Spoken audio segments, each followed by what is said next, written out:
Alors, une chose extrêmement importante, l'objectif de cette micro-formation n'est pas de faire de vous des experts de la publicité. Vous n'allez pas ressortir, être les premiers sur Google, avoir vendu votre saison au complet.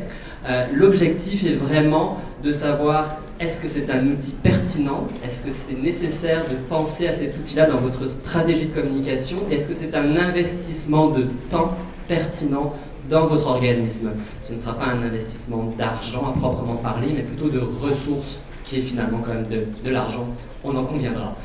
Alors, avec moi ce matin, la firme Cabane. Cabane est une agence qui a pour mission de créer des marques fortes, engageantes et performantes. Cabane est animée par une équipe de 35 personnes à Québec et à Montréal. Alors, j'ai la chance d'être accompagné de Camille Lachapelle de Serres. Camille est une hyperactive du numérique, une communicatrice spécialisée dans le vaste univers des réseaux sociaux. Ayant travaillé plusieurs années en tant que rédactrice web pour différents médias québécois, elle œuvre aujourd'hui chez Cabane en tant que stratège et formatrice en entreprise. De son côté, Thomas Picos est dirigeant donc de Cabane. Il cumule plus de 10 ans d'expérience dans la mise en place de stratégies et de leviers de performance. Alors sans plus tarder, Google AdWords. Bonjour à tous.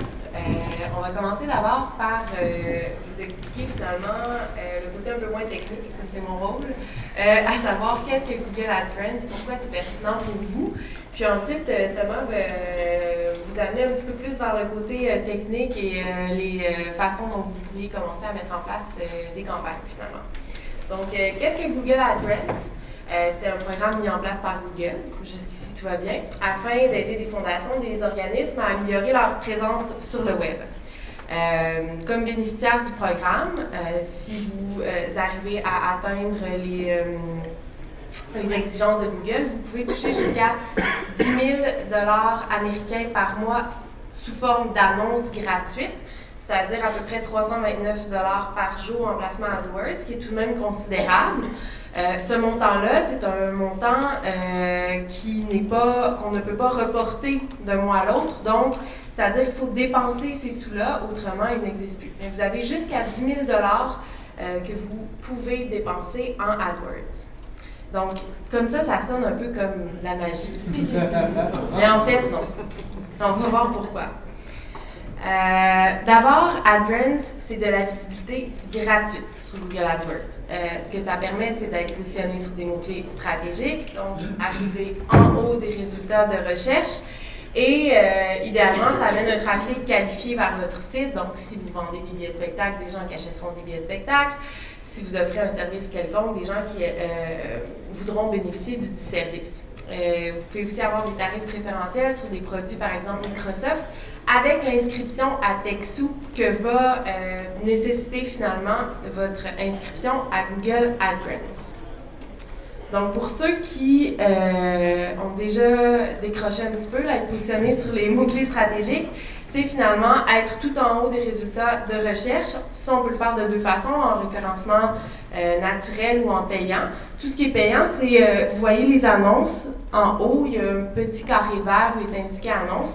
Donc, c'est là où vous avez la possibilité de vous retrouver grâce à Google AdWords puis AdGrants en vous donnant un montant comme organisation caritative vous permet d'y arriver.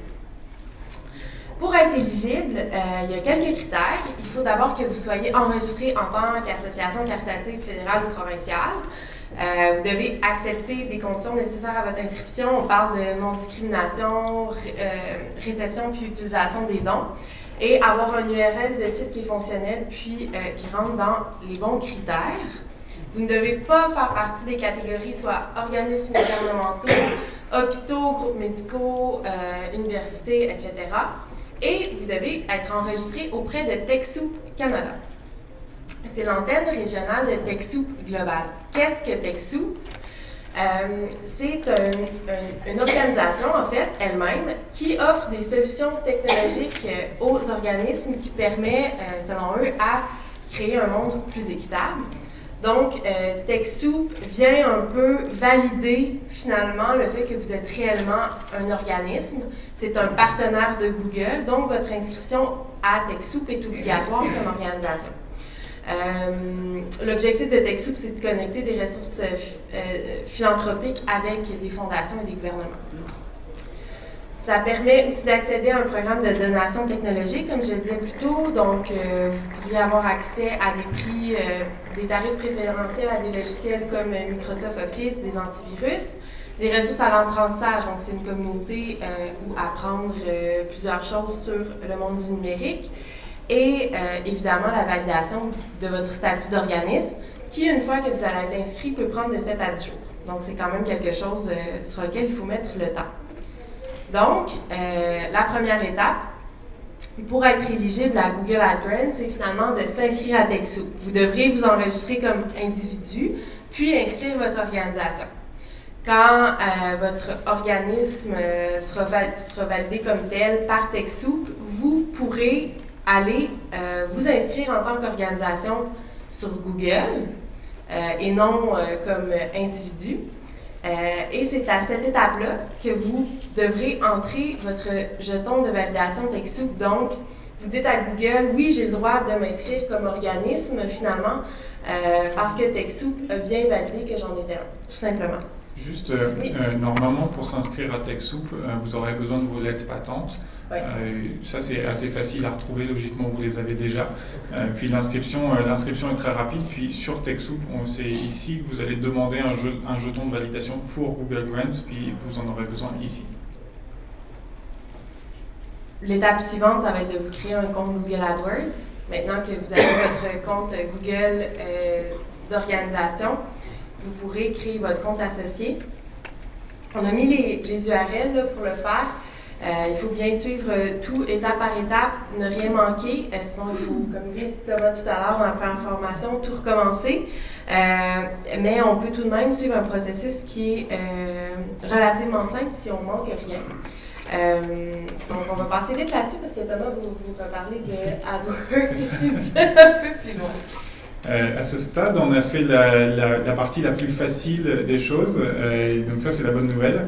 La mauvaise nouvelle, c'est que je dois avoir 10 minutes pour vous expliquer comment créer, un peu plus quand même, comment créer une campagne et puis gérer une campagne, mais on va y arriver.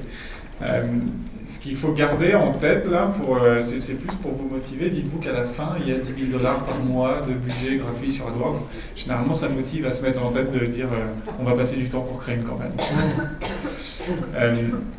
Pour faire un rappel, Google AdWords, c'est le programme de publicité Google, c'est la régie Google qui va gérer l'affichage des mots-clés sur les moteurs de recherche. En tant qu'annonceur, vous allez pouvoir acheter des mots-clés à des enchères qui seront fixées par la régie. Une enchère, c'est le prix que vous allez payer à chaque fois qu'un internaute va cliquer sur votre mot-clé. Et l'enchère, elle est fixée en fonction du degré de concurrence qu'il va y avoir sur ce mot-clé-là. Si j'achète... si je me fais plaisir, je vais acheter le mot-clé spectacle, sans indication de lieu, sans type de spectacle ou autre. Il va y avoir beaucoup d'annonceurs qui vont essayer d'être positionnés sur ce mot-clé-là, donc ça va faire monter l'enchère. Le coût par clic maximum sur Google Ad Grants, c'est de $2 par mot-clé et par clic acheté sur chaque mot-clé finalement.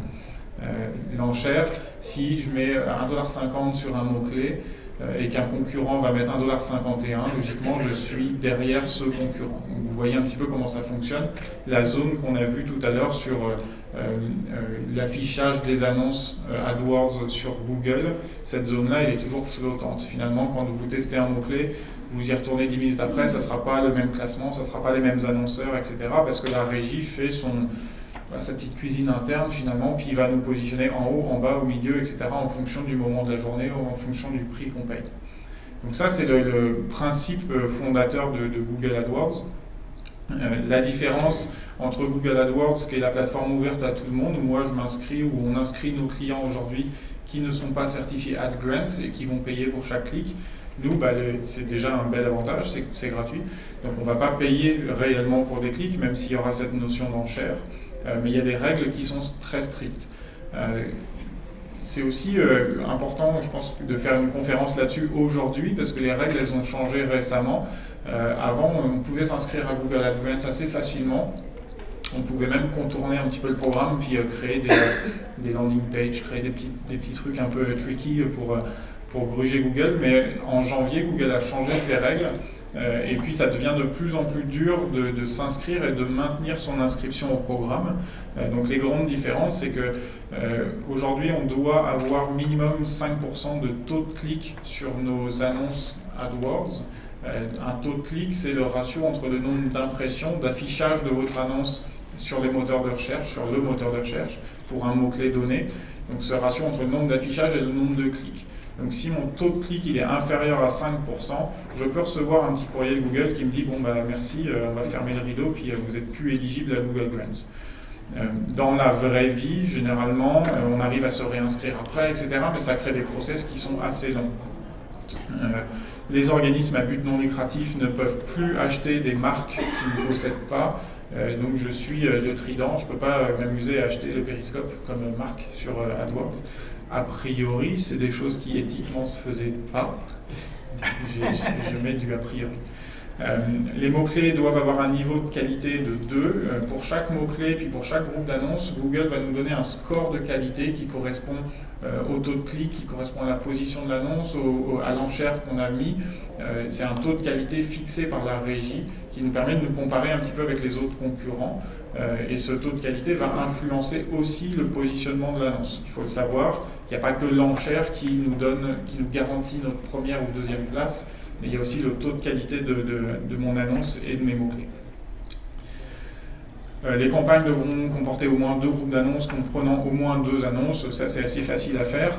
La nuance maintenant, c'est que logiquement, quand on crée une campagne Google AdGrants, on doit être purement caritatif, dans le sens où on doit desservir une cause et une mission. Quand on est un organisme qui fait la promotion d'un spectacle ou de plusieurs spectacles, on a le cas en ce moment avec la salle Albert Rousseau, on est en train de monter la campagne et puis le compte Google Grants, puis on a des allers-retours avec Google parce qu'ils ne comprennent pas qu'on est un organisme à but non lucratif, mais qu'on vend quand même des billets, puis qu'on cherche quand même à remplir les salles. Donc on est obligé quand même de jouer un petit peu avec Google en disant oui mais non, on a quand même cet objectif commercial évidemment, mais Google a tendance à beaucoup plus bloquer qu'avant. Avant c'était porte ouverte pour tout le monde, là ça se resserre. 2 extensions de liens annexes, ça on le verra tout à l'heure. Ciblage géographique exigé sur les comptes, la plupart des mots-clés à un seul mot seront interdits. En gros, avant c'était open bar, je pouvais acheter le mot-clé spectacle, mettre $2 et puis le laisser courir sur tout le Canada, je m'en fichais complètement, de toute façon c'était gratuit, donc j'y allais gaiement. Google nous a calmé un petit peu en disant bon, ça serait bien de créer des vraies campagnes avec des vrais mots-clés. Ça me semble logique, donc c'est pour ça que Google a restreint un petit peu ses règles. Fait que c'est ça, c'est ça que je viens de dire. Et puis, les grands avantages d'utiliser Google AdWords, c'est qu'on le met en place rapidement, c'est-à-dire qu'on va acheter des mots-clés puis on va être présent immédiatement.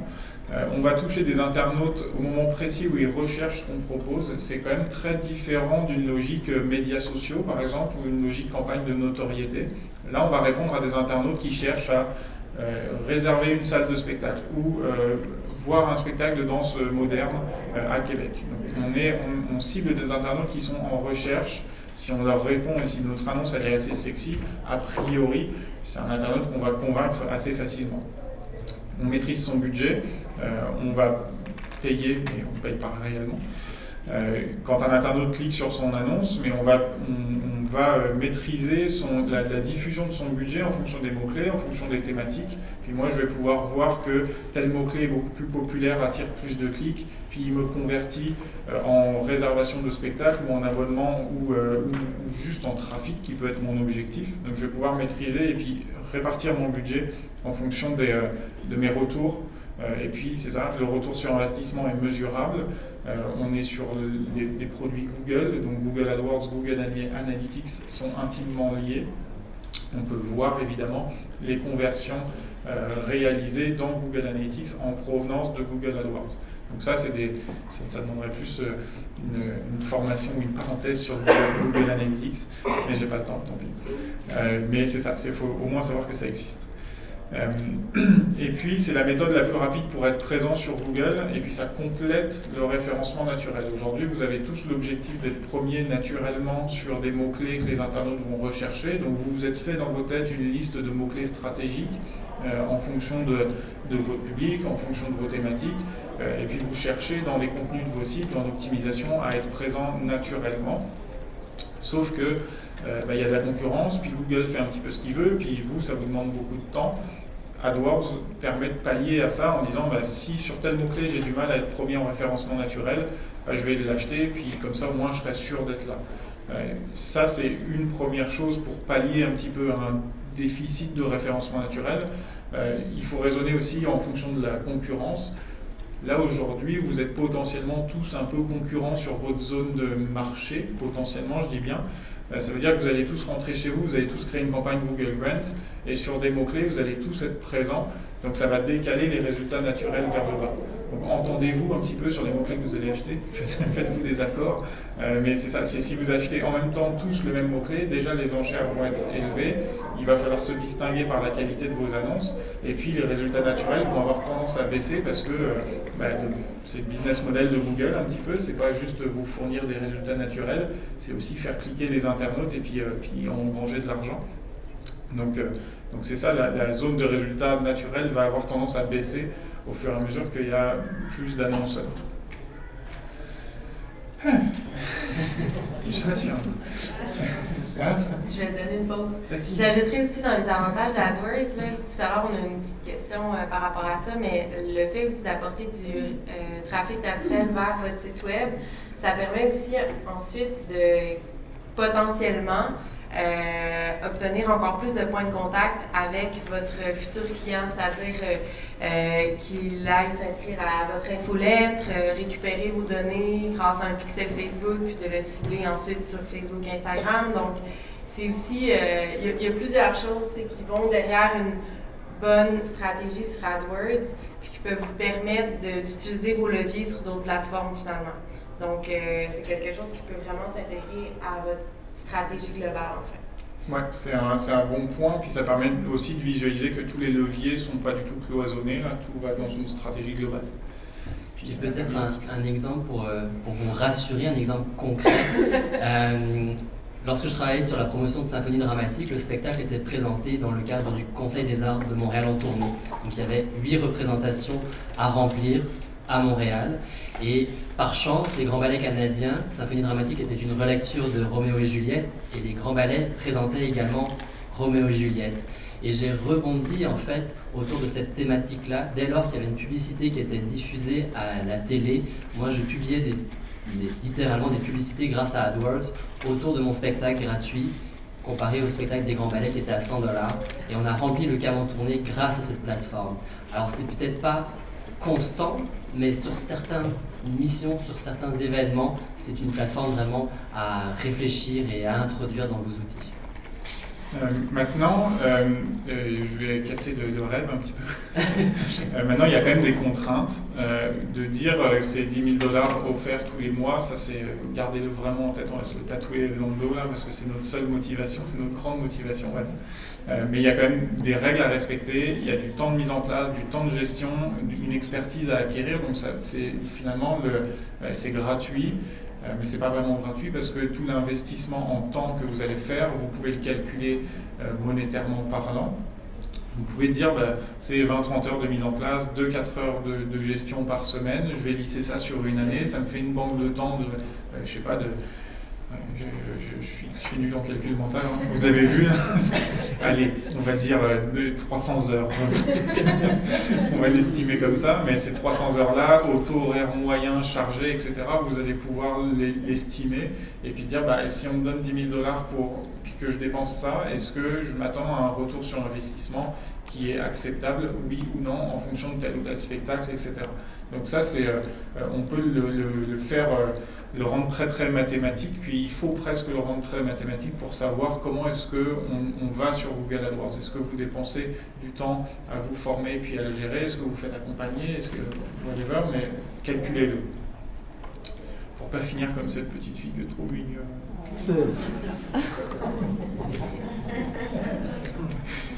C'était l'instant cute. La structure de base d'une campagne AdWords, des campagnes AdWords, ça c'est l'instant moins cute.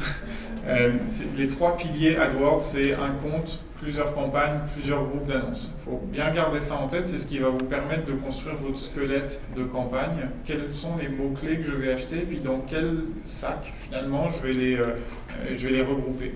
Le compte, vous l'avez créé en créant votre compte Google AdGrants, c'est une adresse courriel. Info de facturation ou pas, en fonction de si c'est AdWords classique ou Grants, et puis des informations d'accès, etc. Les campagnes, on va régler un budget quotidien, on va régler des ciblages géographiques, on va régler des réseaux et on va régler des ciblages linguistiques. On va pouvoir créer plusieurs campagnes en fonction des zones de marché que vous ciblez, puis en fonction des principales dates. Finalement, vous avez un spectacle en avril, créez déjà une campagne avec plusieurs groupes d'annonces, comme ça sera fait, vous aurez anticipé les choses. Dans chaque campagne, on va avoir des groupes d'annonces qui sont des espèces de sacs de mots-clés. Un groupe d'annonces, c'est un ensemble de mots-clés thématisés. Vous allez traiter d'une thématique, un spectacle de danse contemporaine, on va chercher billets danse contemporaine, spectacle danse contemporaine Québec, etc. Vous allez rester dans la même thématique parce qu'un groupe d'annonces va déclencher l'affichage d'une annonce.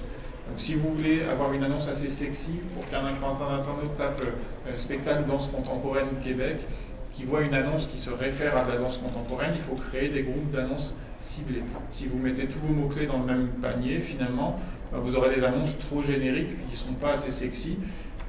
Il y a le côté sexy de la chose, mais il y a aussi le côté taux de clic. Parce que si j'ai un mot-clé spectacle danse contemporaine Québec, et puis qu'on me dit la maison de la danse des spectacles toute l'année, moi je vais pas avoir dans mon esprit d'internaute, je vais dire voilà, c'est une annonce assez générique, ça me donne pas envie de cliquer. Si je clique pas, j'ai eu une impression 0 clic, donc mon taux de clic il est de 0, et puis ça va faire baisser le taux de clic au fur et à mesure, et je pourrais être exclu de Google Grants si mes annonces sont pas assez engageantes finalement.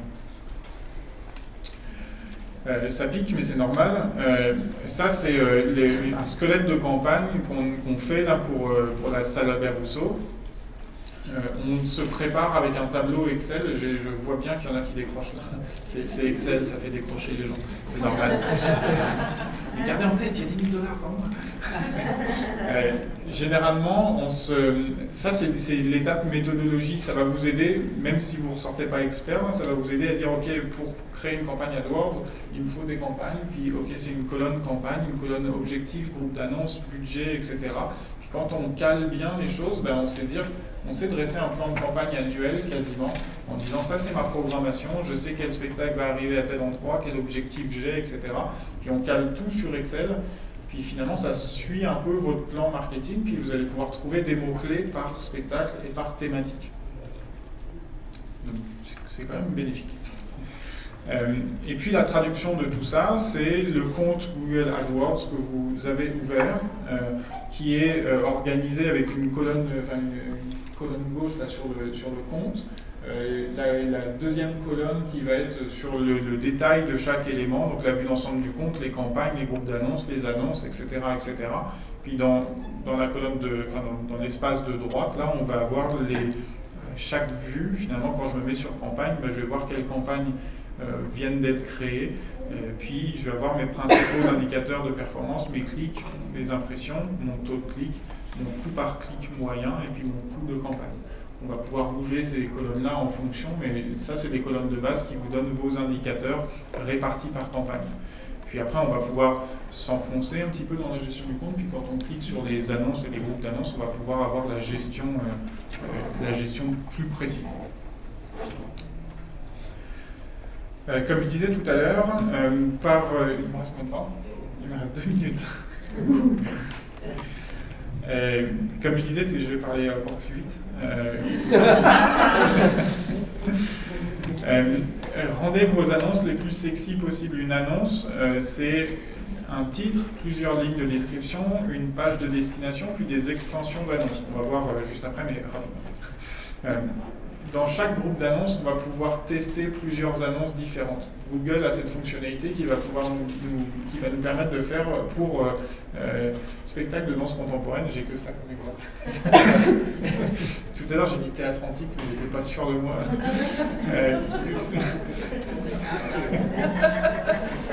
Quand un internaute tape spectacle danse contemporaine, AdWords va pouvoir mettre en compétition deux de mes propres annonces, puis me dire je vais sortir l'annonce A, et puis à la requête d'après je vais sortir l'annonce B, puis je vais finir par sortir que l'annonce qui a le meilleur taux de clic. Donc on a des possibilités créatives sur Google AdWords, ou en tout cas de rédaction, qui nous permettent de tester plusieurs modèles d'annonces, etc., pour augmenter notre taux de clic.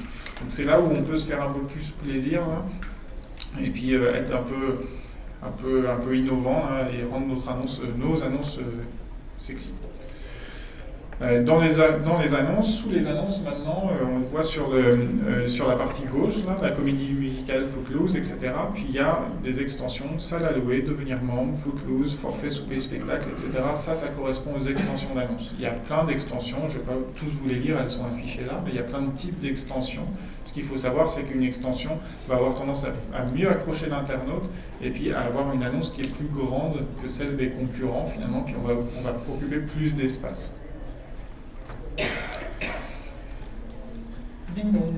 Une fois qu'on est là, on passe à la sélection des mots-clés. Normalement, quand vous avez fait votre tableau Excel, vous êtes capable de rentrer vos mots-clés directement, ou alors Google nous donne des idées de mots-clés, mais ça c'est dans le schéma.